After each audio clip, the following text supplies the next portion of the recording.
अस्सलामुअलैकुम रहमतुल्लाहि व बरकातुहू। मैं उम्मीद करती हूँ कि आप सब लोग खैरियत से होंगे। जनाब वाला एक डॉक्टर के क्लिनिक पे रोज़ एक औरत आती है।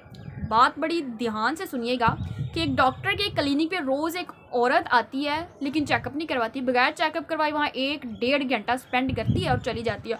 और डॉक्टर भी शहर का सबसे टॉप का डॉक्टर है, जिसकी फ़ीस भी सबसे ज़्यादा है, क्योंकि आम इंसान का वहाँ पे उस डॉक्टर तक पहुँचना पॉसिबल नहीं है। उसका मतलब माशाल्लाह इतना उसका रेट है भाई, ऐसे कह सकते हैं आप। वो डॉक्टर 1 दिन देखता है, 2 दिन देखता है, 3 दिन देखता है। वो भी थोड़ा सा हैरान होता है कि यार इस बंदी को क्या है, ये आती है 1.5 घंटा मेरे क्लिनिक में मेरे मरीज़ों के साथ इधर उधर घूमती रहती है, घूम के चली जाती है, चेकअप भी नहीं करवाती।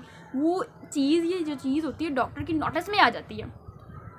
अगला दिन होता है ना, वो फैसला कर लेता है कि मैंने अब इसको अपने पास बुलाना है। ठीक है, वो एक बीबी की बारी आती है, वो उसको दूसरी, जब उसकी बारी आती है वो किसी और को भेज देती है। डॉक्टर साहब बजाते खुद उसे आवाज़ लगाते हैं कि बीबी तुम आओ। वो आके बैठती, कहती बताइए आपको मसला क्या है। तो कहती मुझे कोई मसला नहीं है। कहते फिर तुम क्लिनिक में क्या लेने आई हो। कहती कि मैं चेकअप करवाने तो नहीं आती। दरअसल मेरे गाँव में पिछले दिनों या कुछ अर्सा पहले हैज़े की वबा फैल गई थी। वहाँ पे कोई डॉक्टर नहीं था। उस हैज़े की वबा की वजह से मेरी बच्ची भी मर गई। 30-35 साल की औरत होती है, एक बच्ची होती है उसकी। खैर, और मेरी बच्ची के साथ साथ और भी बहुत से लोगों की डेथ हुई, और मेरे पास मेरी बच्ची के अलावा कोई सहारा नहीं था। और मुझे बहुत दुख, बहुत अफसोस है कि मेरी बच्ची मर गई सिर्फ इस वजह से क्योंकि मेरी बस्ती में कोई डॉक्टर नहीं था। आप मरीज़ों को जो दवाई लिख के देते हैं ना, मैं मरीज़ों के पास जाती हूँ, उनसे बातचीत करती हूँ, थोड़ा सा उनको सेटिस्फाइड करती हूँ, उनसे पूछती हूँ कि डॉक्टर साहब ने आपको क्या दवाई लिख के दी, आपने डॉक्टर साहब को क्या मसला बताया था। 5 जमातें पास हूँ मैं, और वो दवाई मैं अपनी कॉपी पे लिख के ले जाती हूँ। और अपने गांव में जो भी मुझे लगता है ना कि इस तरह से बीमार है, तो मैं कोशिश करती हूँ कि मैं उसकी मदद कर सकूँ उन आपकी लिखी हुई दवाइयों से।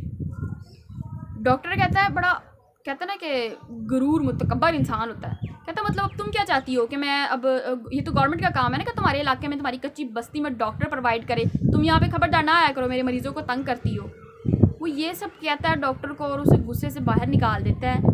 मगर उस औरत के बाहर जाने के बाद उस डॉक्टर के हवास पे एक बात सवार रहती है कि मैं 5 जमातें पास हूँ और फिर भी मैं डॉक्टरी करना चाहती हूँ। वो इसलिए ताकि लोगों की ज़िंदगियाँ बचा सकूँ। जिस तरह मेरी बेटी मुझसे छीन गई, किसी और से उसकी औलाद ना छीने। यहाँ पे डॉक्टर साहब कहते हैं कि मैंने MBBS किया, मैंने इतना खर्च किया, मैंने इतना पढ़ा, वो सारा का सारा ज़ाया हो गया उस औरत की हमदर्दी, उस औरत की इंसानियत के आगे, उस 5 जमातें पास औरत की इंसानियत के आगे।